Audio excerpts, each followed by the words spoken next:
All right, well, let's get started. And it feels like we're sort of preaching to the choir, but this is good because this is how we feel. However, we always put this little caveat in here: we are not here necessarily representing South Park. So if you hate what we say, we actually work at Bethel Park.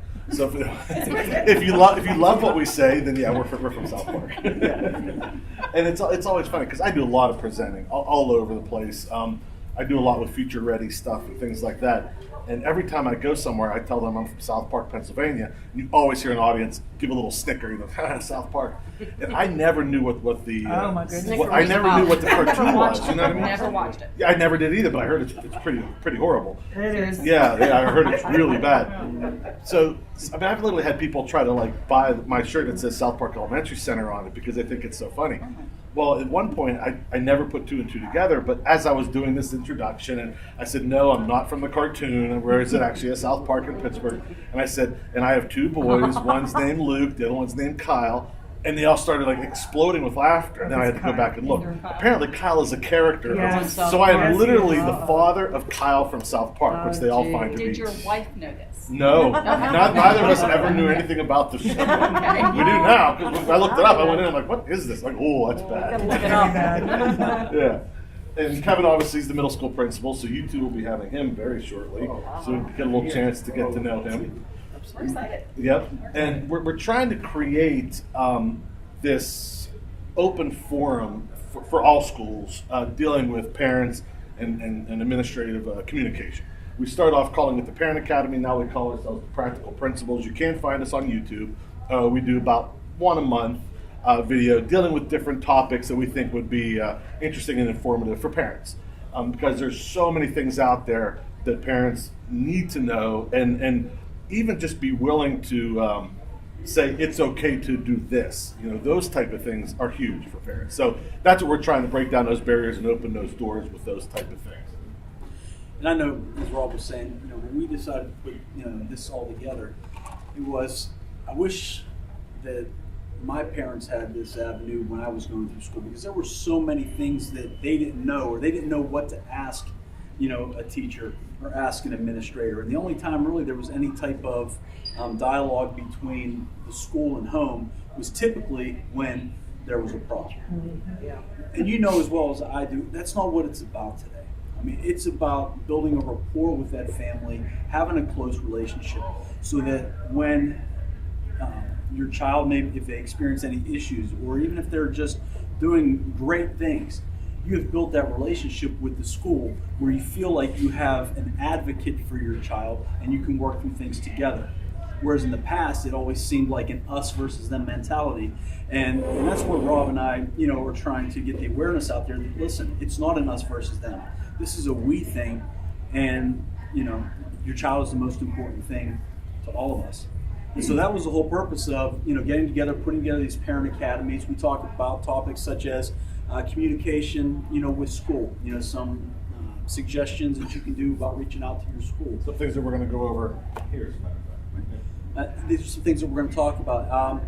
Utilizing technology. What are some benefits of using technology to enhance education? And then also, what are some of the pitfalls that that can occur?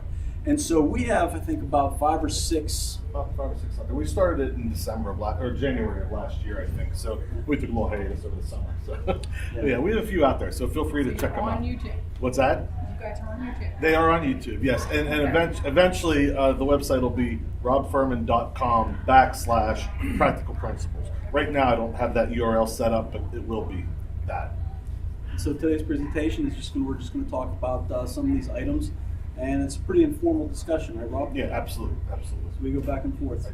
We when we were creating this presentation, we thought about what are 4 things that we really, if there was a broad brush that we would work with parents on, what would be the 4? And that's sort of where we started. And probably the most important one for us. Oh, they're gonna move for me. Is dealing with communication, being a communicator, because that is really the basis of everything that's going to happen, everything for your kids. From you to us to you, to the teachers, to the principals, to central administration, busing. nothing works if we don't open up those lines of communication. And one thing that I notice a lot that I'm always begging parents to do is don't be afraid to be proactive. Because a lot of times I'll have parents come up to me and say, I never heard from the teacher. Well, that's a problem, and I will deal with that. But you can call the teacher too, especially in this day and age when you're dealing with emails and text. It's so easy to reach out that you not knowing is not an excuse to not know. If you don't know, you pick up the phone, shoot an email, do a text, whatever the case may be, and find out. Be proactive. You are the advocate for your child. And I am the advocate for your child, and the teacher is too. And we all have to be on the same page. It doesn't always happen that way, and when it doesn't, that's when communication really has to come into play here. And the only way we can do that is if all three of us are willing to communicate. And I think what that goes along with that too, when we're looking at a building, it's even though we're looking at your child. Take one step. There you go. I apologize. All right, he doesn't have an X on the ground. Yeah, I need to be standing. I do certain body gestures and motions. Right. We have 560 to 600 kids in the building, and at times, we feel bad. If we don't get to know everybody's name or things like that. But this is the whole purpose of the communication. You know your child. You see your child every night. You talk to your child. So you're getting more information on a daily basis than what we would typically get. So that's why it is so important that you be proactive. That if there is something, all right, that matters to your child, it's going to matter to you, it matters to us. So that's where you need to reach out to the teacher, to us, and that way we become aware of things. But with 560, 600 kids in a building, it may not be like where, I'm reaching out, to you where I'd like to. It's important that you talk to your children, you hear what they're saying, communicate with us frequently, often. If you email a teacher, always copy us on it. That way we're in the loop on things. That is so important. And let me put a caveat to that too, because a lot of times parents will say a couple different things to me. I don't want to get the teacher in trouble, so I don't put you in the loop. It's not to that level yet, and that's fine. And here's another good one. I don't want retribution on the child from the teacher. I always hear that one too. Here's the thing, and we've lost in education. We seem to have lost the us mentality, like Kevin had started out saying before. There are certain things, if we all looked at our job descriptions as parent, principal, and teacher, that we all have to deal with. If a teacher would do that, that's my job to ultimately probably fire or at least give them a really hard time, that teacher. That's my job. That's not something that you have to worry about. If it would happen, then the communication thing happens again. Teacher then calls the principal, says, hey, this just happened. Let me do my job and I'll take care of the teacher. But it's that whole communication thing. Because if I don't know what's happening, and you do, and that communication gets broken down, it could continue. And in which case, what that person is doing is wrong. We can't make every teacher, every principal, and every parent in the United States do the right thing. You as a parent, have the right, legally, morally, and ethically, to screw up your kid any way you want. That's the law of the land, right? Everybody has that right, unfortunately, but it's true. We've got years of education to try to do it a little better, but even times we screw up. It happens. Teachers have education to do it a little bit better as well. They screw up, or they get old and bitter. Whichever the case may be, it happens. We know that happens.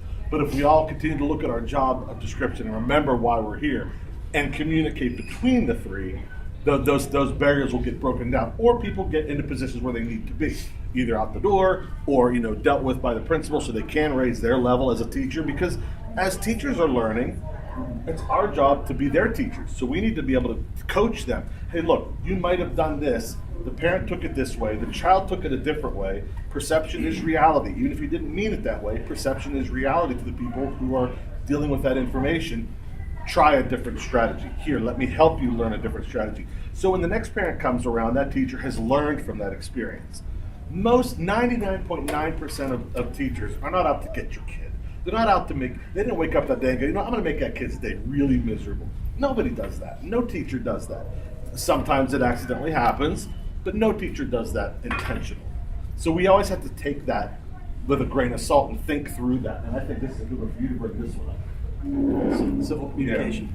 All right. What we did was we put just a couple points up here, and what Rob was saying, if we're trying to build a relationship with the teacher or the principal. You're apparently just gonna stand right in front of that thing. My bad. I'm just so used to moving around.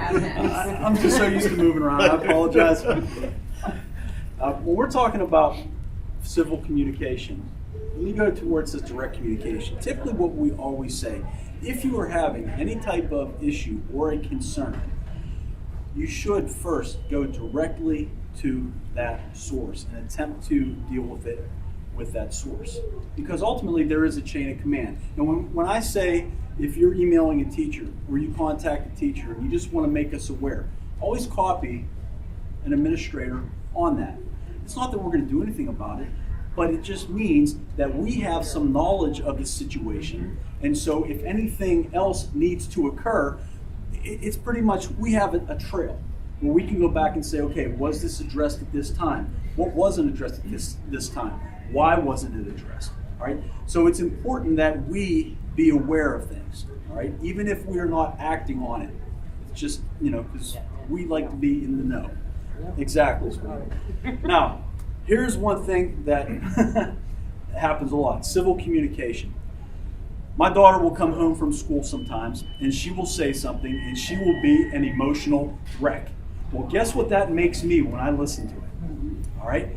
I go from 0 to 100 on the anger scale, and I'm like, boy, I'm going to just tear someone up. All right? I need to stop. It's okay. It's okay. You still keep giggling through the whole thing. Well, I'm just saying. It's I've been there. Yeah. We've all been there. That's right. And you'll see later on when we talk about listening. Mm-hmm. Civil communication gets you so much further, and it actually addresses the issue in a more positive manner, in a more meaningful manner. There are times when a parent may call and they're upset about something. Well, they may not have the entire story regarding that. And once you sit down and you're able to explain, they're like, oh, have you ever done that before? You guys, like, maybe you've been upset about something, but then once you got all the information, you were like, my bad. Mea culpa, that type of thing. And where civil communications come, I don't mind if you come to me with a problem or if you come to me with something positive, but I think it's the approach that you take. When I come to you and I may call you about, something that happened in school, whether it was a positive or negative thing, I'm going to make sure that I'm communicating civilly to you. I'm not going to, show anger. I might show excitement, if it's something positive that's going on. But I think it's important because what that does is it already sets a tone for that conversation that may not be a positive approach to solving a problem. And that's hard to do. We know that's hard to do. Yeah. We're both parents, so believe me, we understand that's hard to do. But it's your end result, your end game is to find a solution, a resolution, an answer. And rarely do you get that when you're angry. Now, a lot of people say, well, I waited 24 hours to call you. You can, but the faster you get me the information, the faster I can work on it too. So you've got to find that balance of when can I cut myself calm enough to listen? And really, a lot of times, the best thing that you could do is when you call, just give facts. Here's what happened. Your daughter came off the bus crying. Okay, don't talk 20 minutes about the tears and how upset. We understand that, but that's going to wind you up because as you're explaining it to me, you're going through the emotion again of watching your daughter cry for 20 minutes. So get off that part quickly. She came off the bus crying. She stated X, X, and X, and then end the conversation.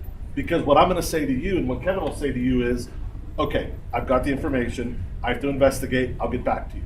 Doesn't matter how much you get wound up or I get wound up or anybody, the passions and the energies get elevated, the events are going to be identical. I need to get the facts. We need to investigate, and we'll get back to you.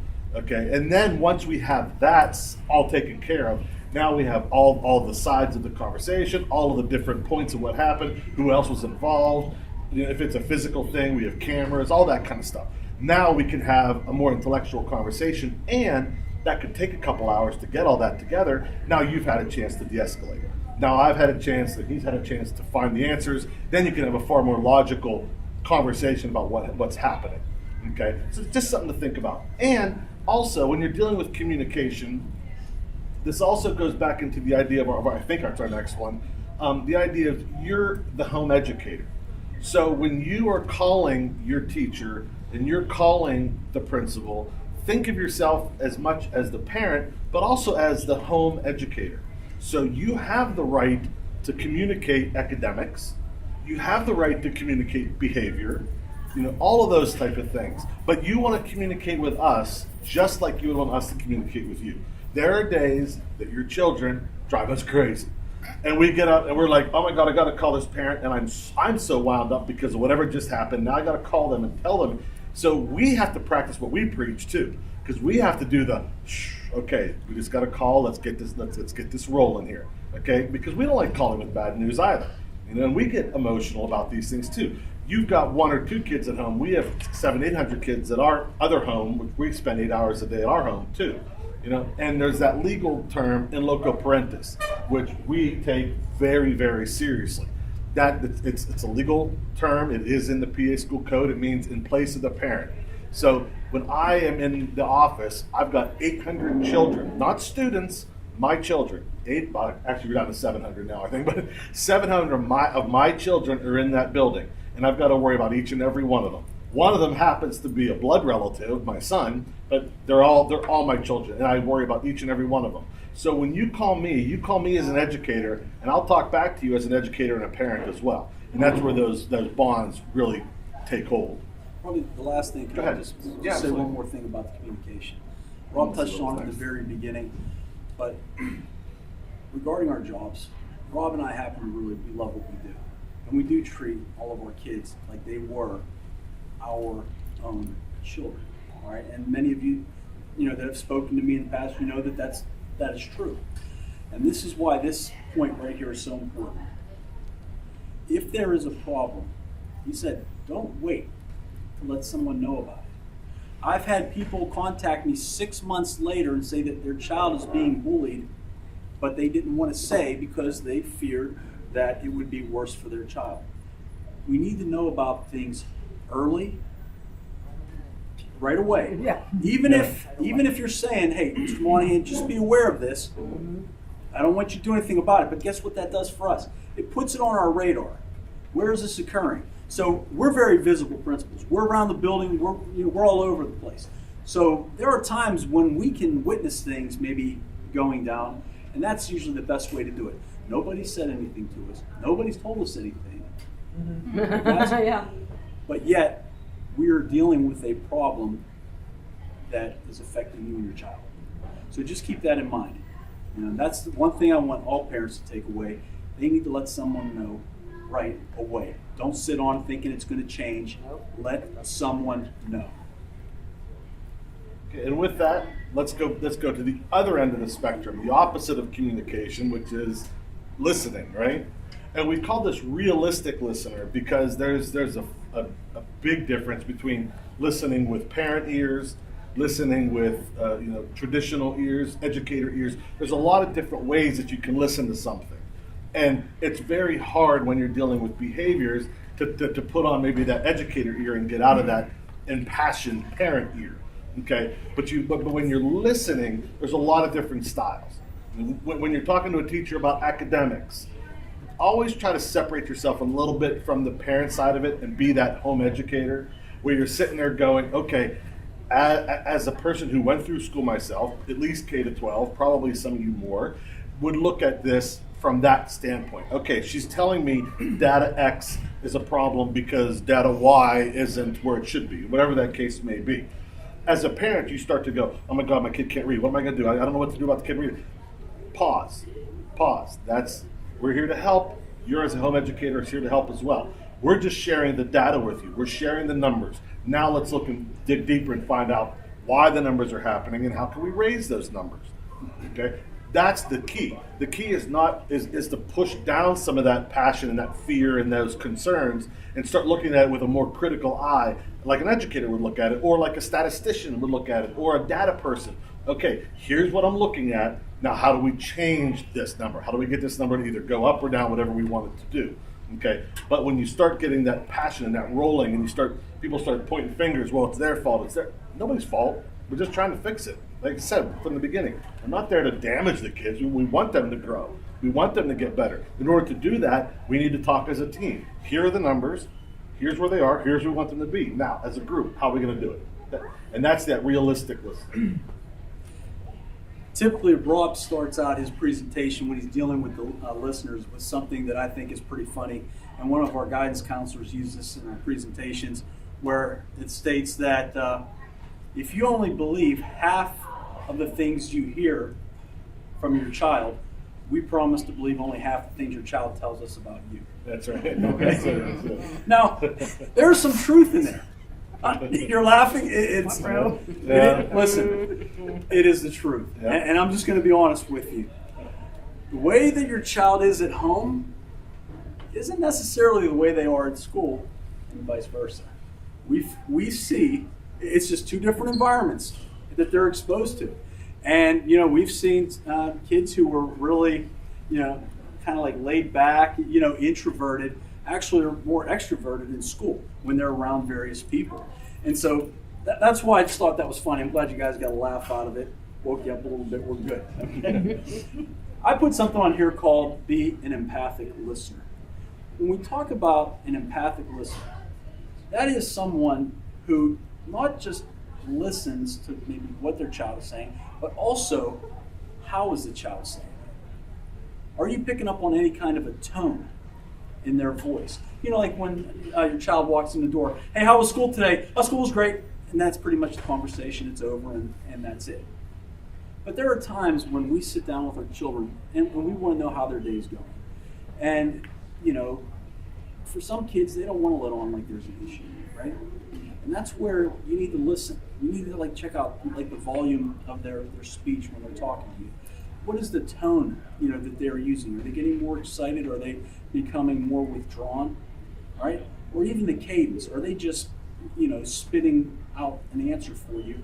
Or is there something else to it? You know your child better than anyone else. You know when there is a problem. And there are many times that we as parents, because we want to believe that everything is fine, that we don't pick up, or we choose not to pick up on those little cues, those little verbal cues. So my thing is, on the side of the parent, it's about listening to your child intently. Not just trying to hear what you want to hear or take out of the situation, but really listen to their speech pattern. Listen to what they're trying to say. Yeah, and there's a big difference between, the kid running in the door and, hey, how was school? Fine, and take off. Or, how was school? Fine. Okay. There's a big difference, and you as a parent should be really in tune to that. Why all of a sudden was it like this monotone, fine, and moved on, as opposed to that normal, typical sound? Tone, body language. As parents, that's what we got to get tuned into with these kids. And our teachers do that as well. They're always listening for those alterations in mood and alterations in tone and all those type of things. That's where we need to jump up and say, oh, might not be a red flag, but it might be yellowish orange right now. We got to keep an eye on this and see what's going on. And then again, the communication revolves into that. Hey, there's something going on. Maybe call the counselor. There's something going on. I don't know what it is. Keep an eye out. And that's it. That's all you need to do. One little sentence, then we'll keep an eye out on it, and then we'll find out what's going on. Sometimes it's something, sometimes it's nothing, but be proactive, obviously. And the other thing is, not for parents that are here, but generally speaking, there are times when the parents almost feed off of the drama that might be going on in a school or in their child's lives. And when I do my presentations, when I'm talking to complete strangers, it's very easy for me just to say, look, I'm bold, I'm edgy, I say it like it is, Here, I got to be a little more careful, but nonetheless, I do want to tell you like it is from an outsider's point of view, an educator's point of view. Parents cause probably half of the drama that goes on in our building when it's not necessary. And parents, it's when you chose to have a child It is no longer your life. If you watch the movie Blended, it's really funny because he said, man, my kid just takes up 100% of my time. And the dad goes, well, 99%, we get 1% for ourselves. But that's really true. When you chose to have a child, you chose to bring a life into this world and raise that child. It's really no longer our lives. Like my next 6 months, or 6 weeks, I have no time because I'm doing soccer and two soccer teams and traveling with my other son for the CLL. I mean, you name it, it's going on constantly. But that's what I chose up for when I had 2 children. And the difference is you've got 2 extremes. Don't ignore them, but it's not your life to live either. It's their life to live. You're the monitor, you're the facilitator, you're not part of the drama. If you find yourself enjoying talking to other parents on Facebook about the dramas your kids are having at school, you might want to refocus yourself, because I see it a lot. It happens a lot. I could actually name a couple groups on Facebook that do it constantly. And it's not healthy. It's not healthy to continue to feed that. If you're using it as a place to support each other and ask questions and get help from each other, that's one thing. But if you're using it just to tear down and continue the train of drama, that's not healthy for anybody. School, parent, kid, nobody. About 50% of the stuff that comes into our buildings could have been diffused at home by the parents instead of continuing the ball rolling. Number one? Okay. This one is huge to me, because there's only 2 ways. I don't know if you know this, but it's pretty common sense when you start to think about it. There's only 2 ways that you could raise a child's achievement. Anyone want to guess what those 2 are? There's only 2 ways. Through all the magic of education in the world, we only got 2. Better instruction and more instruction. That's all you got, right? You're either going to teach them better or you're going to teach them more, or a combination of both. Other than that, there's no other magic, right? We, as the educators, work on the better instruction all the time. Like, we're constantly trying to get our teachers to be better educators. He and I are constantly reading ourselves, trying to better ourselves. That's part of the better instruction. But the more instruction is where it gets tricky, because no matter which way you slice it, we as educators only have your kids 8 hours a day.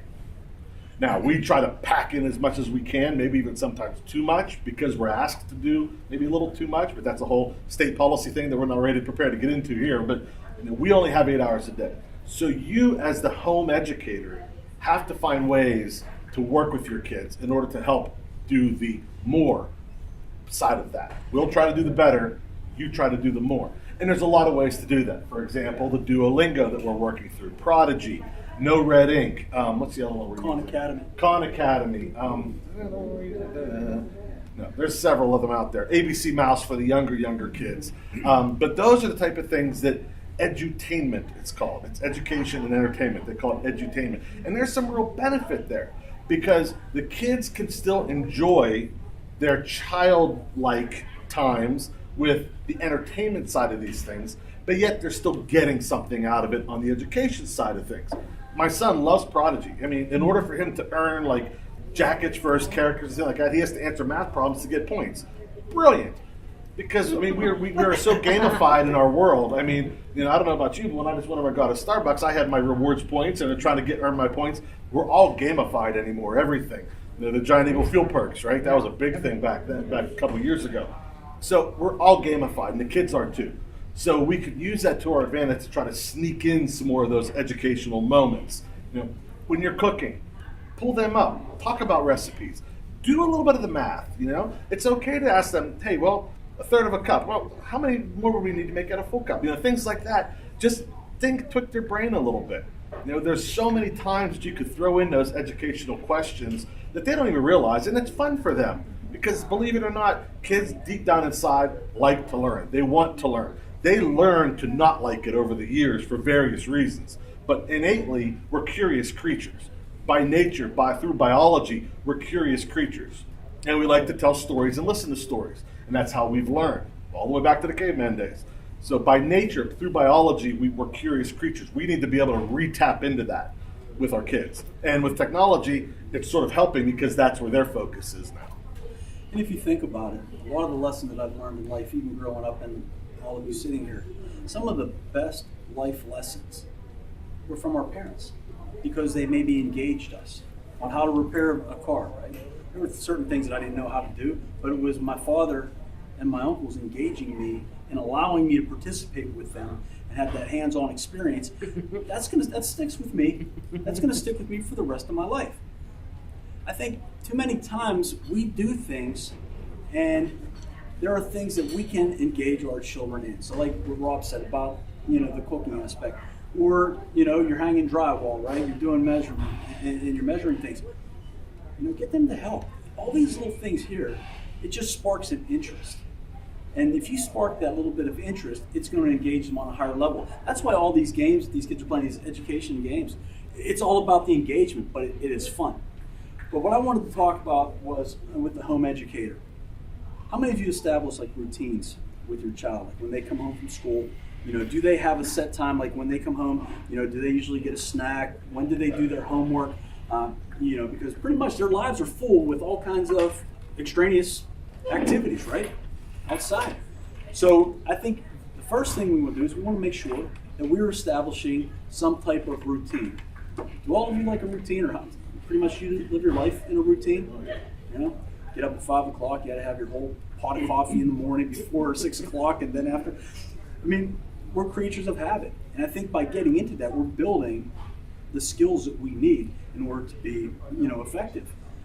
Establish a home education center. Is there a place in your home where your child can work that is visible to you? And there are a couple reasons about visibility why it's so important. First of all, they need help.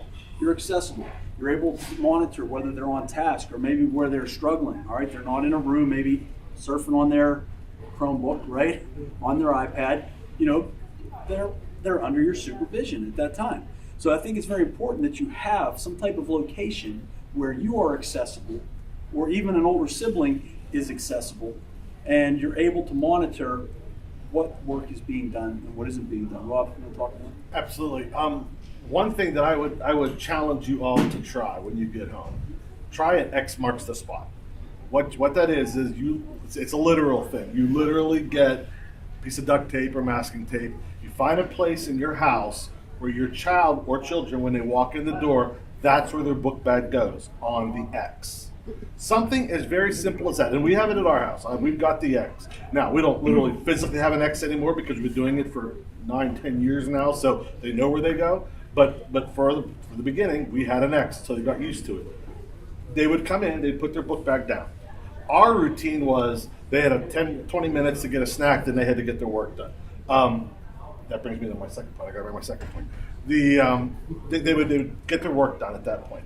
We knew where the book bag was. When my wife came home or I came home, we would go to the book bag, pull it out, look at all the stuff that had to happen that day, and then they'd get cracking. At the end, they would put everything back in the book bag and it would go back on the X. Morning, so easy. Because you know what? It's there. We know where it is. We're not running around. And you know what? Your confusion in the morning and their confusion in the morning bleeds into the school. Because when they come in first period and are already frazzled, just think about work. We've done it. When you come into work and your morning's all rough and you get in there, it's like it bleeds into your work. Well, it's the same for the kids. If they've got a nice steady morning, they're going to have a nice steady morning at school too. X marks the spot. Mom, where's my book bag? You know where it is. It's on the X. Go get it. Yeah, Chromebook charge. Put a second X right there, right? Yeah. But so those are the things that will help calm your mornings too, which in turn helps them. So that's my challenge for you. Every time I do a presentation, I'd like to throw one out there. So that's our challenge for this one is go home, try X marks the spot. Now, if they don't do it, as parents, you have to put it together some consequences. What happens if they don't do it? Consequences are horrible. There's a book I read called Tough Love. It's very hard for us to want to discipline our children. Because by hurting them, we're hurting ourselves. It breaks our heart. Nobody wants to do something to their child and put them in a room and they know they're going to be miserable or all those type of things. We don't like that. We're parents. We don't want to ever do anything to our kid. We want them to be happy and healthy and everything all the time. A consequence is actually love. And that's through this book called Tough Love. I love you, so I'm going to consequence you because I know you need to learn this. It's not a punishment. Punishment, there's no learning involved. A consequence, there has to be learning involved. You didn't do this, so this is what's going to happen. So next time you will remember to do this, because then you've learned from the experience. And I have to consequence you because I love you, because I want you to get better as a human being. So those are the things to remember. It's hard to consequence our kids. The second thing was priorities, and that drives me crazy because I've got kids that are all in everything. Like I'm missing a band concert right now because he's at a thing. So, but I wanted to do this because that's how important this stuff is to us. When you prioritize your kid's life, you've got to put education up top. They could be the star football player in middle school, elementary school, even high school. Great. I hope that works out for them. You realize about I think it was one out of like every 25 to 50,000 people maybe go to a Division I college. So, you're putting a lot of eggs into one very, very small basket. Even soccer and all these other things that we love, and we want our kids to be well-rounded. But if you don't put education first, when all those things start to drop off, because I don't think any of us are star athletes here, even star band, rock band, musicians, or any of that kind of stuff. When all those things start to go away, what you have left is your education. So if you don't prioritize that, you're going to be in trouble when you get down to here, and all those fun things have sort of blown by the wayside. And a lot of adults I see try to live vicariously through their child. And again, I tell them all the time, and it's not the best, it's not the most polite thing to say, but it's real. It's their life, not yours. So you can't live through them anymore. If your child hates football, but you're an ex-football jock, you really shouldn't be making them play football, And you should be prioritizing education over any of it. Back to the home educator aspect of it, I want you to understand this. As your senior child, we talked about that home education center, right? The place where you can watch what is going on. This is what's so important. Hopefully, your child's teacher, if they're experiencing any issues in school as far as maybe any type of learning issues, they would communicate that with you. You should be doing the same thing. If you're seeing that they're struggling with certain kinds of work, there's nothing wrong with making a comment, to that teacher. Send an email off. My child's struggling. We weren't able to complete this assignment because, listen, we're all limited in our abilities as well. As far as sometimes this, PA core math, a lot of reading involved. Some of it gets a little bit I still more can't figure out some of the long math that they do. It's confusing. And so don't feel bad if you don't know everything about how to help your child to the best. But you recognizing that and letting the teacher know that this is where they're struggling with this, you've highlighted it. Because how many times have you said, go in and ask the teacher tomorrow? It's not happening, is it? No, it is not happening. Kids don't like to come in and say, I'm struggling. Very few kids do that. So that is why you, being the home educator, can let that teacher know, listen, we weren't able to do this. My child is struggling with this problem or these problems here related to this. And guess what? Now the teacher's aware, and they'll be able to, give that child a little bit more one-on-one time to maybe help them understand that. But that is just as important as actually teaching the content, understanding where the difficulties lie, and getting them help. Absolutely. Okay, let's move on to one more here. I think we have the participator, and really this boils into pretty much everything we've said. Also, right? As a communicator, we want you to participate. As the realistic listener, we want you to participate with your child. As the home educator, we want you to participate as being a part of the collective academic experience for your child. So really, participator is just sort of a nice way of saying, everybody's got to get off their butt and let's get moving here and help out, in one way or the other. Participating in school is wonderful. Participating out of school is wonderful. Spending some time with your child and participating in their academic experience is absolutely priceless. And you can't put a number on it, because that's where you're going to end up really feeling the impact of what you're doing with your child. You've got to participate. I can't tell you how many times I've heard kids come up and tell me, "Oh, did you do your homework last night?" "Yeah." Did mom help you?" "Oh, no, she was in the other room watching TV," or something like that. And that's not uncommon. Even I'll do that sometimes, but I'll try to be in a room where if they need me, I'm there. But the difference is being active. So if they have a question, you're there for them. And it's not look, this is my time as a parent to watch my TV. You go do your thing. You've got to be an active portion of this experience. As a middle school principal, I say this to all of my parents every year. In elementary school, Rob seems to have every parent volunteering in his building. right? Is that true? Yeah, At the elementary, you have a lot of people A lot. Yeah, they're crawling all over each other just to try to get in the building, right? Okay.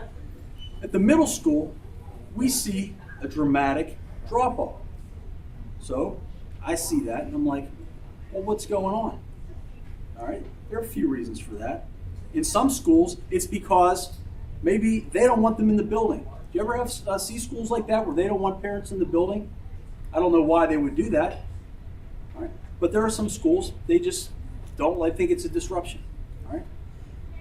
In my school, what I hear is I want to give them some space. I want to allow them to be themselves. I just want to. Basically, they're bogus excuses, guys. All right. We should be involved with our children pre-K until they graduate. All right? We need to be there the whole time. They need that support. Right? And just because they're getting older doesn't mean that we step back when it comes to advocating for our children.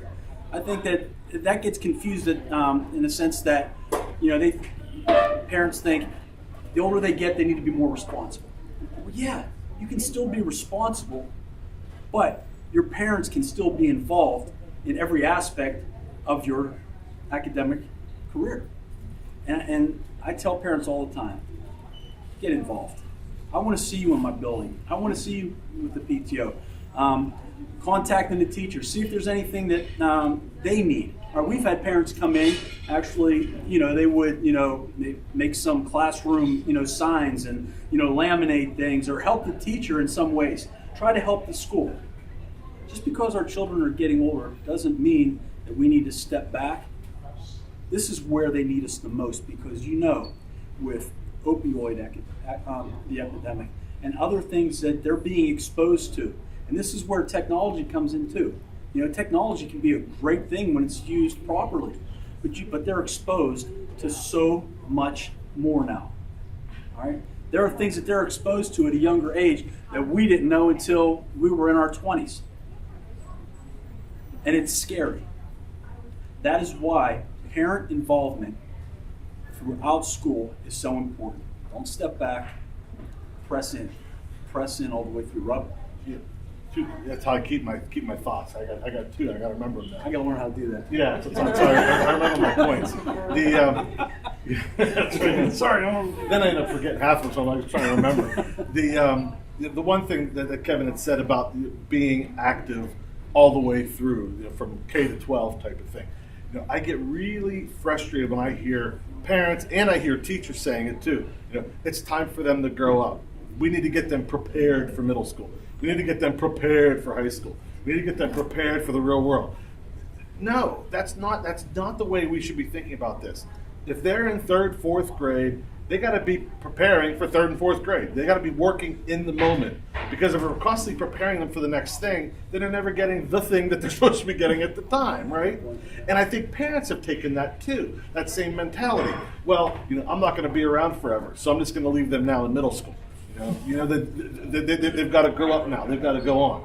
I'm 45. I'm a mama's boy, I know, but my parents are still involved heavily in my life. I am. He'll tell you admit some to. stories. Yeah. I really am. I'm a mama's boy, but they're still involved in my life. I think every adult would love to have a support network of grandparents or parents in their life, so that when they've got a question, because we're not perfect, they've got somebody to talk to, right? So why would we let kids in 5th grade, 4th grade, 6th grade, all of a sudden be like, you're on your own, good luck, have a good one, That's ridiculous. But yet so many parents use that as an excuse. Oh, it's time for them to grow up. They're in middle school now. Or like you said, oh, they wouldn't want me there. I got to step back. Well, you know what? It's not their opinion if they want you there or not. You know what's right for them. You don't have to be up the grill, but you could be around. And there's a big difference. You don't be the drama parent where you're like right in on their world. But if you step back and you're around it, it's going to benefit. I guarantee you. You're going to have a benefit. What was the second thing? Go ahead. I don't remember the second thing. Go ahead. Do this one. I know the second thing now. I mean, honestly, at that time, yes, it may not be cool for them, but I guarantee you they'll appreciate it. There are things that I look back on, and I'm like, you know what? That was a precious moment. That was a moment that I had with my parent. And my dad just passed away, last month. And there are times when I thought, oh, Dad, okay. But now, you know what? When you look at things like that, you just want those times back, and you think, you know what, that was special. That is something that I wish that everybody could experience in their life. You know, to have a lovable parent, that has a supportive parent.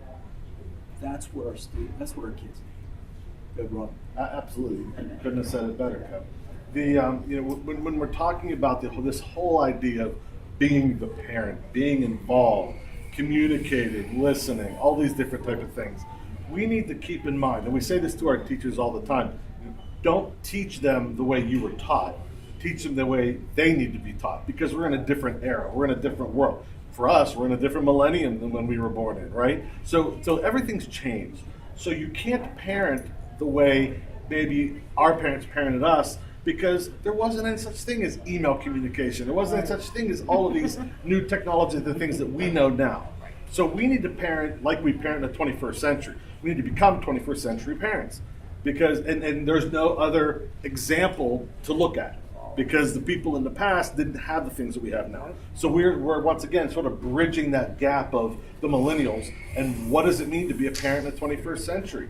And we're telling you, these are the things that it means to be a parent in the 21st century. You got to communicate, and there's no excuse why you can't. We all have cell phones in our pocket. We could do communication like that. Participate. That takes a conscious decision to be a participator, and not even necessarily in the building, but in your child's life. That's critical. Be a home educator. Be actively involved in your child's academics, and be a realistic listener. You've got to be able to listen to what they're saying and then act upon that in a proper adult, takes a village, team atmosphere type of concept. And things will work out. We'll all work out together, because at the end of the day, it's our children, because they're not only yours, but they're mine too. They're his too. And loco parentis. We're all these kids' parents, and we need to all act like it and be that.